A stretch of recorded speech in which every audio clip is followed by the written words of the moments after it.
Okay, our next thing on the agenda is to do the STI intake form and STI assessment. And for our STI appointments, clients, we have a blue chart that we use. And when they come in the door, they will be given this STI intake form. And so it just has basic personal health information. One of the first things we do when they come in the door is copy their ID, again, to make sure that we are actually treating the person who they say they are. And on this, we'll just have their name, their date of birth, did we check their ID, their home address, phone number, how we can communicate with them, phone, email, text. Also, we ask their ethnicity and their language and their occupation, and then just some basic lifestyle questions. How did they hear about us? What outside help they're receiving? That kind of helps us to know what resources we can refer them to. We ask their marital status, their living arrangements, and who came with them that day. Our last question with that is where they are spiritually, their religion, what is their relationship with God? And that just gives us an indication of maybe their spiritual temperature, of knowing where they are in their relationship with God. So that's helpful as we go down the line of just trying to help them spiritually. We have their signature on there.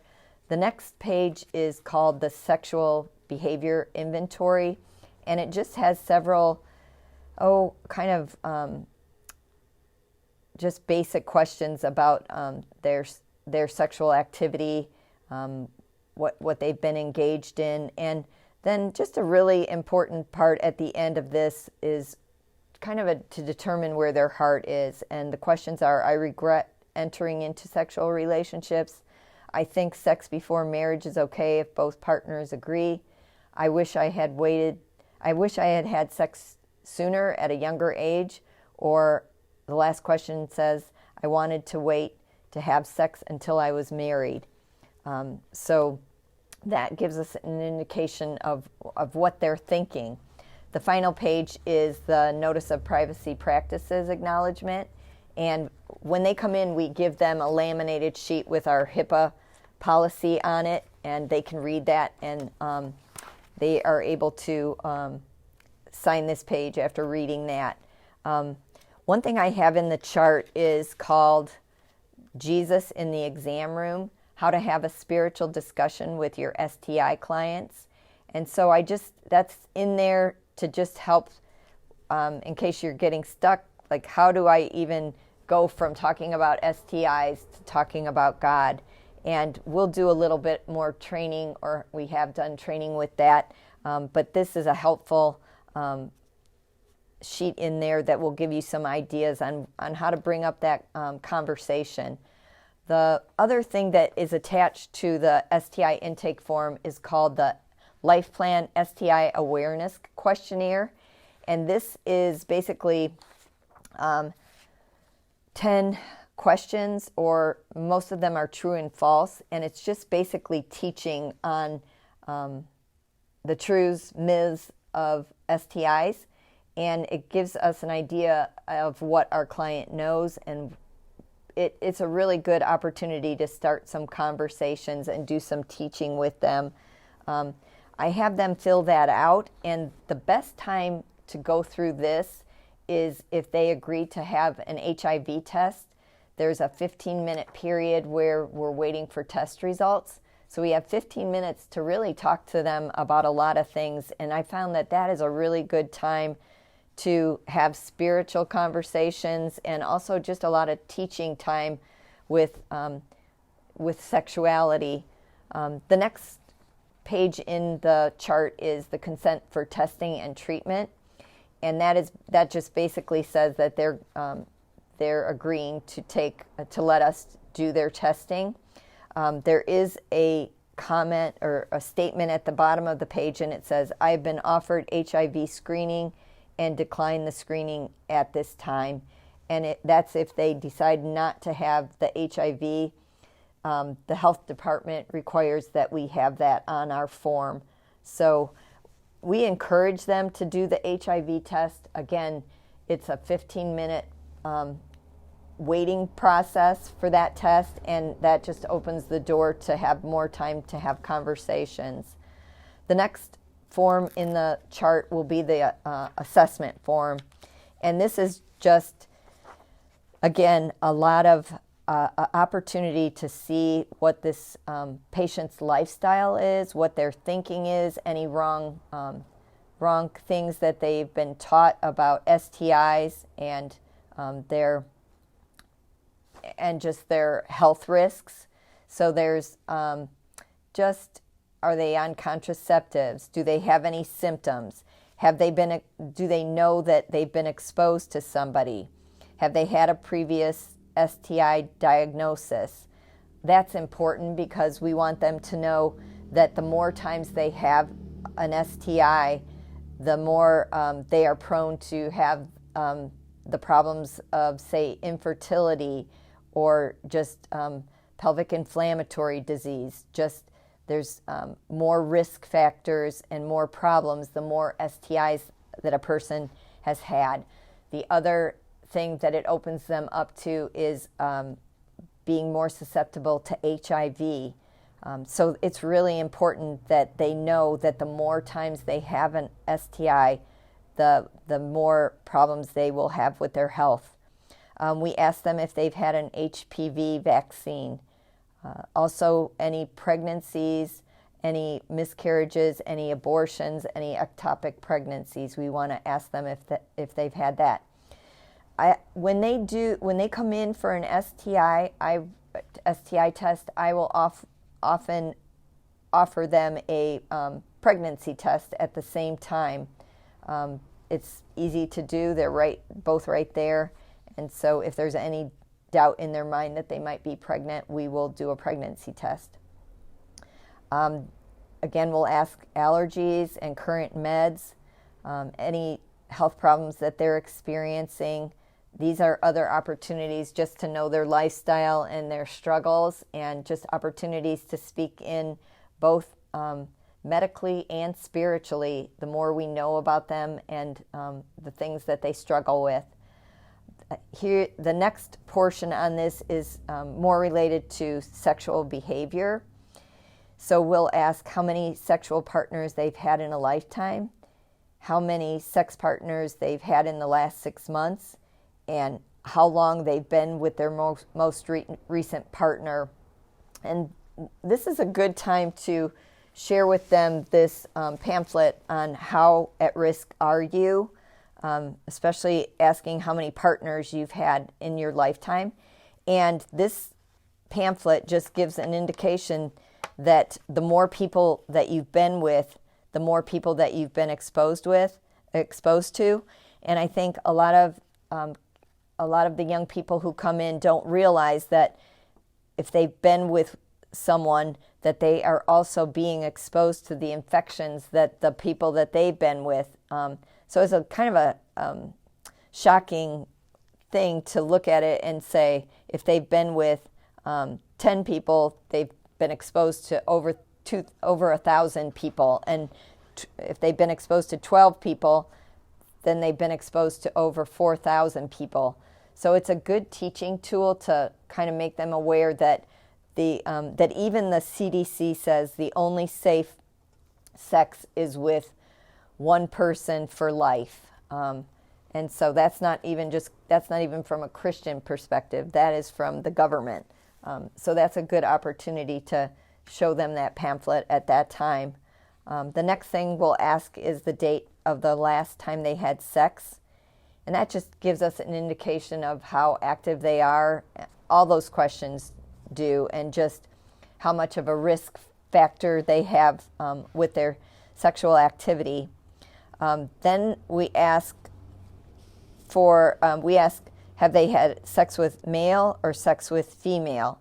And again, that's just to determine their health risk. If they've had sex with a male who's been with other men, they're going to have a more susceptibility to HIV. and we want to make them aware of that. The other thing is we ask, have they engaged in oral sex, anal sex, or vaginal sex?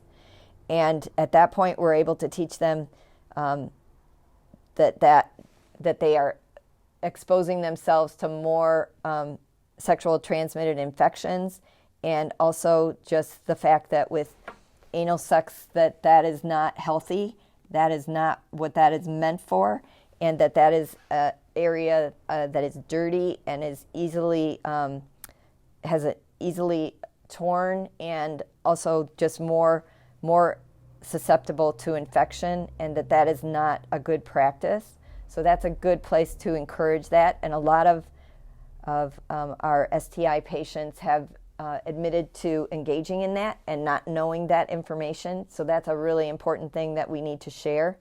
I think the next question is, have they received drugs or money for sex? And that's, again, a sex trafficking screening question. Have they ever had sex with alcohol abuse? A lot of times young people will go to parties and drink alcohol and not realize that that's going to open them up to making choices that maybe if they had not drank alcohol, that they might not have made that choice. So we want to encourage them and warn them about that. And also we ask if they've been with a person who uses intravenous drugs, because that opens them up to being more susceptible to HIV. We ask if they've had any other drug use. All these questions are asked in order to be able to teach them about more healthy practices, and also just, again, to speak into their lives spiritually, as just getting them the help they need to overcome these areas in their lives where they're doing things that aren't going to be the best for them, both physically and spiritually. We ask if they've had sex with a high-risk partner, if they've been paid for sex, and also if they've had sexual assault or abuse. And that's another opportunity where we can encourage them to sign up for Life Matters. If somebody's had sexual abuse and they need some counseling on that, that is an excellent time to say that that's actually what we do at LifePlan, and for them to get help with that. I know a lot of times with girl patients, they'll come in and share that, that happened to them, but they feel responsible because they had made the decision and gotten in that situation and wanted to change their mind and weren't able to. And so that's something where talking through that with someone would really be helpful. The last little area on here is about additional exposure to HIV, and that's occupational exposure. So if they work in the healthcare field, and also with tattoo and body piercing, if they are going to a place for a tattoo that isn't very reputable and that doesn't sterilize their equipment, they're at a higher risk of being exposed to HIV. So that is the assessment form. And at that point, we're able to do the test. And for the chlamydia and gonorrhea, we'll have them give us a urine specimen, and then we'll take them and do the finger stick for the HIV, and we'll have that 15-minute period to talk with them and answer any questions. And at that point, when we get the results for the HIV, we share that with them, but then we have to make another appointment for them to come back and get the results for their chlamydia and gonorrhea test, and also that if they need treatment, we'll give that to them free at that appointment. And so I have in every chart is a appointment card, so we can go ahead and fill that out for the day that we can have them come back, and then we'll put them in the scheduler.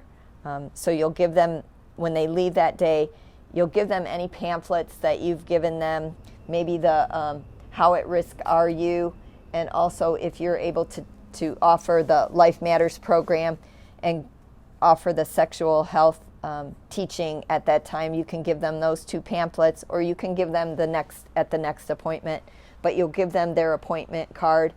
And at that time, you'll be able to, again, know where they are spiritually. At that time, you can ask them if you can pray for them. One of the good things about the STI clinic is that we get to see them another time, so you don't have to feel like this is my last time to have an influence on them.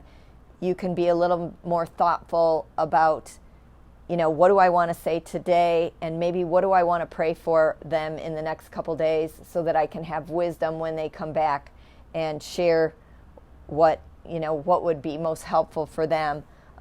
So at that point, I would send them on their way with that information, and then they'll come back on the following appointment within the next couple days. And at that time, we'll either know that they had a negative test result, and we'll be able to just speak into them in however we feel led at that time, and pray with them again, and just ask them if there's any decisions that they want to make. Did they want to sign up for Life Matters? Again, we can offer them a Bright Course video on STIs, and that's something that we can send to their phone. So that's another good opportunity to connect with them. And if they do have a positive test, at that time we'll fill out the discharge summary, and whatever infection they have, we'll check that off, and then based on that, we'll give them the medication and the teaching on that medication that they need, and also tell them that if their symptoms get worse, they need to see their doctor or go to the emergency room. And so we'll have them sign this discharge summary after seeing if they have any questions. But at that time, we'll also have medication sheets for doxycycline, for Rocephin, and azithromycin, depending on what their diagnosis is. So we'll need to go through all that teaching. And then again, we'll make a copy of the discharge summary, because we keep one in the chart and we give one to them. And when we do that, we will give them a patient exit questionnaire that they can fill out and then fold over and leave on the desk. And then they can do that confidentially and leave that for us to see what any decisions they made or comments that they have that might be helpful for us going forward. And again, at that time, when they're leaving, answer any questions, encourage them to sign up for our Life Matters program, and pray with them. And if you get any opportunity to share the gospel with them, even if it's in prayer, that would be just those seeds planted when you have the opportunity would be great. If you have any questions about the STI charting, feel free to ask. When they leave, I have an envelope for them, and any pamphlets, any information, any medication sheets, I will put in here and send home with them. And one of the things that we include in there is a letter of transfer from our Dr. Eggebrecht, and it just says we're transferring their care from us. We treated them for the STI infection, and now they're transferred over to their own doctor to be able to follow up with him if they have any questions. One of the things that we do, if we have a positive test, we encourage them to come back in 3 months for a retest to make sure that the medication worked. If it's a mom who's pregnant, we encourage them to go for a test in 3 weeks to their doctor to make sure their medication worked. So I think that's it on the charting for STI. And again, if you have any questions, feel free to contact me. Thanks so much.